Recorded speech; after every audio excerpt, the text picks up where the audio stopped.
반갑습니다.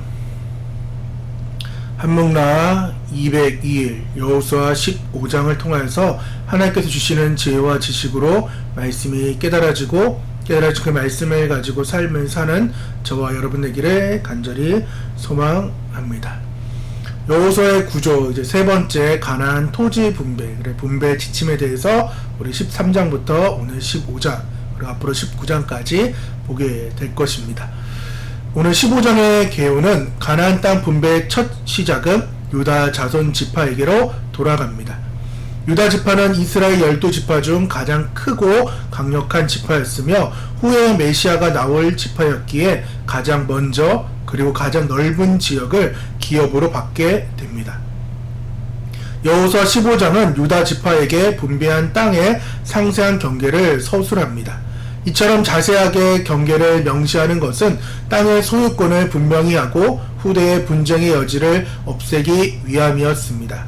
유다 지파에게는 산지와 평지, 광야 지역까지 포함하는 다양한 지역의 땅과 함께 많은 성읍들이 할당되었습니다. 15장에서는 특별히 앞서 헤브론을 기업으로 받은 갈렙에 대한 이야기가 다시 언급됩니다. 갈렙은 자신의 딸 악사를 드비를 정복하는 자에게 아내로 주겠다고 약속합니다. 갈렙의 아우 그나스의 아들 온니엘이 드비를 정복하고 악사를 아내로 맞이합니다. 악사는 아버지 갈렙에게 셈 있는 밭을 요구하며 갈렙은 그녀에게 윗셈과 아랫셈을 줍니다.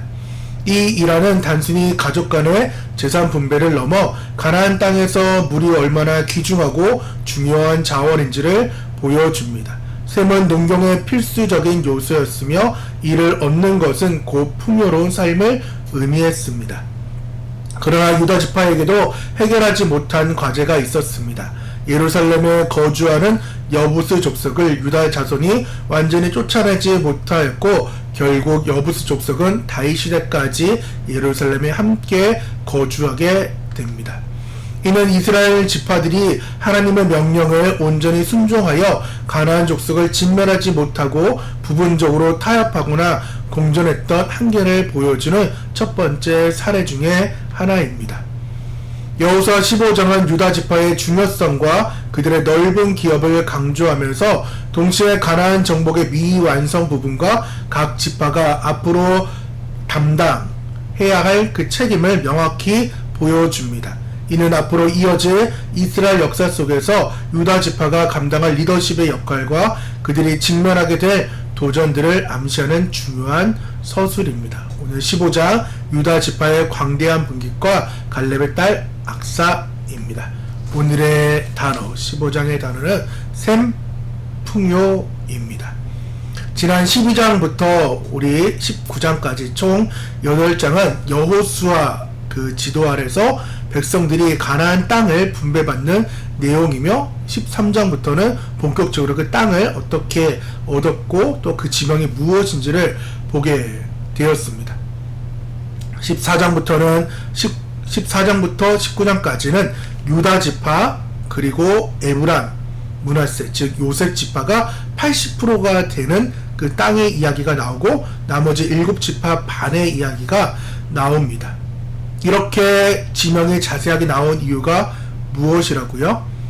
하나님께서 약속을 신실하게 지킨다는 증거이며 이스라엘 백성의 책임과 사명을 일깨우기 위함이며 질서와 공의를 세우기 위함입니다. 그래서 그 일로 인하여서 우리가 싸워야 할 미정복 영역을 상징하며 또한 그 땅을 그 성읍들을 바라보면서 구체적인 기도의 제목을 의미하며 세 번째 하나님 나라의 확장을 의미한다라는 것입니다. 지난 14장 갈렙은 헤브론을 이제 달라고 요구합니다. 이 산지를 내게 달라고 요구합니다. 헤브론 구속사적 관점에서 볼 때 나는 누가 주님이 필요합니다. 나는 예수가 필요합니다. 나는 예수 그리스도가 필요합니다의 고백이 담겨있는 그 헤브론, 그 헤브론을 중점으로 해서 유다 지파가 기업과 정복이 오늘 나오며 특별히 오늘은 갈렙과 더불어서 딸 악사가 나옵니다. 갈렙은 드비를 정복한 사람에게 자신의 딸 악사를 죽였다고 약속합니다.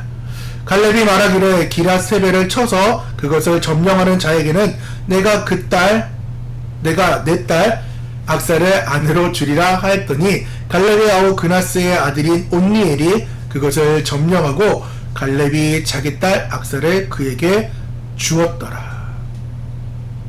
갈렙은 드빌을 점령한 자신의 조카인 온니엘에게 자신의 딸 악사를 주게 됩니다. 근데 드빌이라는 단어가 지금 안 보이죠. 기랏세벨이라는 단어는 지금 지명은 나옵니다. 이 기랏세벨이 나중에 드빌이라는 곳으로 이름 명칭이 바뀌게 됩니다. 여튼 드빌을 점령하고 이제 온니엘이 악사를 얻게 되면서 갈렙의 딸 악사가 이제 아버지께 이야기를 합니다. 갈렙이 이야기를 해요. 내가 너에게 무엇을 줄까라고 이야기할 때에 이 악사가 아버지에게 이야기합니다. 내게, 즉 남방으로 나를 보낼 것인데 아버지 샘물도 나에게 달라고. 그래서 그 샘물로 인하여서 내가 풍요로운 삶, 복을 얻기를 원한다라고 말합니다. 남방 땅은 정말 물이 귀한 메마른 땅입니다. 그래서 악사는 그 땅을, 남방의 땅을 받은 것을 만족하지 않고 그 땅을 넘어서 풍요롭게 살 수 있는 생명의 근원인 샘물을 요청했다라는 것입니다. 우리가 받은 가나안 땅 복음은, 그 복음의 기업은 어떻게 보면은 메마른 땅과 같습니다. 아름다운 이름과 놀라운 약속은 있지만은 그 안에 살아갈 그 생명의 샘물이 없다라는 것입니다.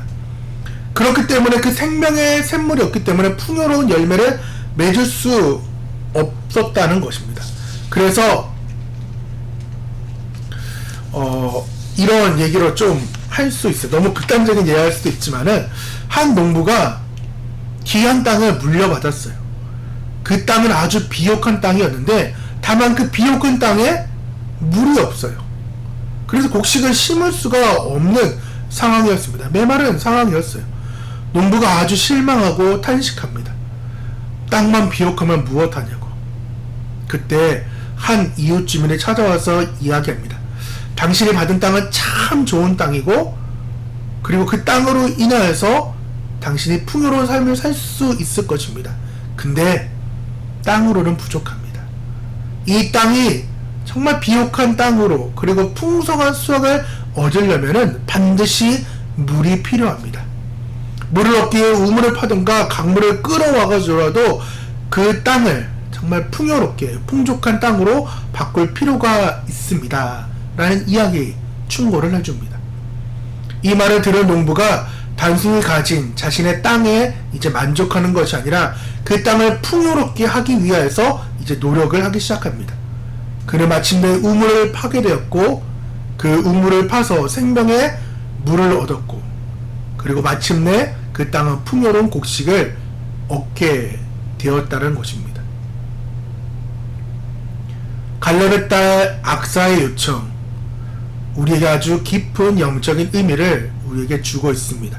하나님께서는 우리에게 구원이라는 아주 놀라운 기업을 우리에게 주셨습니다. 그러나 이것이 전부가 아니라는 거예요. 우리는 악사처럼, 갈렙의 딸처럼 그 구원의 기업을 얻었고 그 기업의 땅을 풍성히 얻게, 그리고 풍성한 곡식을 맺게끔 생명의 샘물인 그것을, 물을 구해야 된다는 것입니다. 즉 성령 충만함, 말씀의 은혜, 기도의 능력, 찬양을, 우리의 예배를, 우리의 메마름의 그 영혼들을 채워줄 그 샘물을 우리는 구하는 삶을 살아야 된다는 것입니다. 하나님께서 우리에게 말합니다. 자라가라고. 어디까지? 그리스도의 장성한 분량까지 자라가라고 말합니다. 약속은 주셨어요. 천국에 대한 말씀은 주셨고 천국에 대한 확신이 우리에게 있습니다. 우리는 하나님의 자녀이기 때문에 천국은 갈 수 있어요. 다만 그 천국에 가는 우리의 삶에 풍성한, 풍요로운 샘물이 필요하다라는 것입니다. 그렇기 때문에 우리는 날마다 성령을 구해야 됩니다.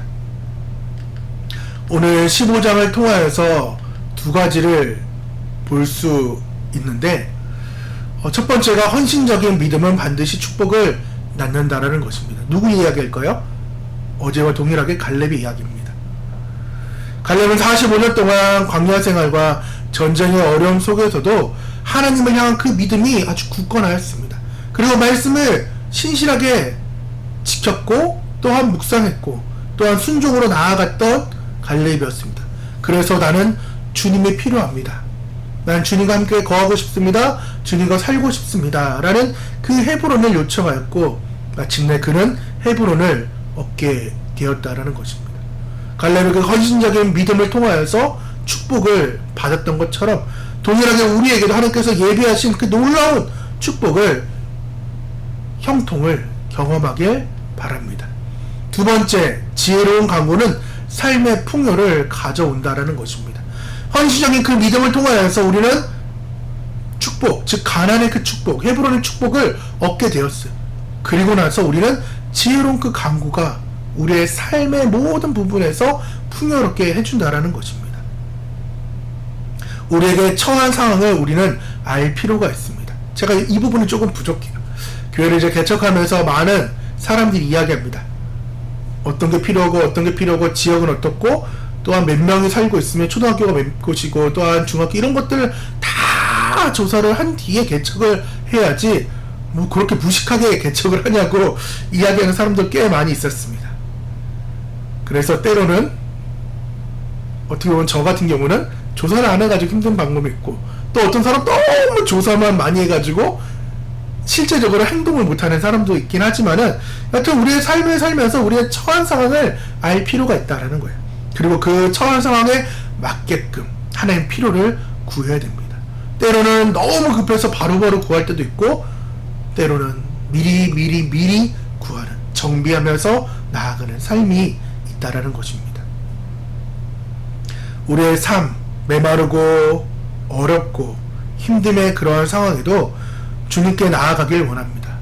주님께 기도하길 원합니다. 주님, 샘물이 필요합니다. 주님, 나는 헤브론, 즉 주님의 구속사 관점에서 나는 주님이 필요합니다. 내 삶의 다른 것보다 예수가 필요하다라는, 성령이 필요하다라는 성령 충만한 삶을 살게 달라고 기도하기 바랍니다. 그러할 때 하나님께서 오늘 갈렙처럼 윗샘과 아랫샘을 주신다라는 것입니다. 그 샘을 받을 때에 비로소 우리의 삶이 풍요로워집니다. 우리 사랑하는 함께하는 성도님들 그리고 한목나 가족 여러분, 오늘 갈렙과 악사의 믿음을 보면서 우리가 그 믿음대로 살아가기를 원합니다. 어떤 그런 상황들의 어려움에서도 흔들리지 않는 그 믿음을 가지고 하나님의 약속의 성취를 보길 원하고 또한 매일매일의 삶에서 성령의 충만함을 구해서 윗샘과 아랫샘을 받는 그 축복이 임하여서 우리의 삶이 윤택해지고 말씀 안에서 형통하는 삶을 살기를 간절히 축원드립니다. 오늘 15장의 삶 읽기, 나는 하나님께 복을 구할 때 지혜롭게 복을 구하고 있는지, 레위기 26장의 복이 우리 가운데 임하고 있는지를 고민하시길 바라며, 두 번째는 나는 갈렙과 같은 변치 않은 믿음이 있는지를 점검하는 저와 여러분 되기를 간절히 소망드립니다. 우리 같이 기도하며 나아가도록 하겠습니다. 사랑과 은혜가 풍성하신 하나님 아버지, 오늘 갈렙과 악사의 이야기를 통해 우리에게 귀한 교훈을 주심을 감사드립니다. 85세 나이에도 변치 않은 믿음과 헌신으로 약속의 땅을 정복한 갈렙처럼 우리의 삶에도 어떤 어려움 앞에서도 흔들리지 않는 굳건한 믿음을 허락하여 주옵소서. 또한 메마른 땅에서도 아버지 그 살아갈 생명의 샘물을 구했던 악사처럼 우리가 받은 그 삶의 터전에서 주님의 은혜와 성령의 충만함을 간절히 구할 수 있도록 하나님 우리의 마음을 붙잡아 주시고 성령으로 함께하여 주옵소서. 그래야 우리의 삶을 주님께서 주신 축복으로 풍성해지기를 원합니다. 또한 지혜로운 강구가 우리 가운데 있기를 원하오니 하나님 우리 가운데 지혜로운 마음을 주시고 지식도 허락하여 주옵소서. 우리의 모든 삶이 순간순간마다 하나님께 영광을 돌리며 헌신과 믿음으로 채워지게 도와주옵소서. 예수님의 이름으로 기도드립니다.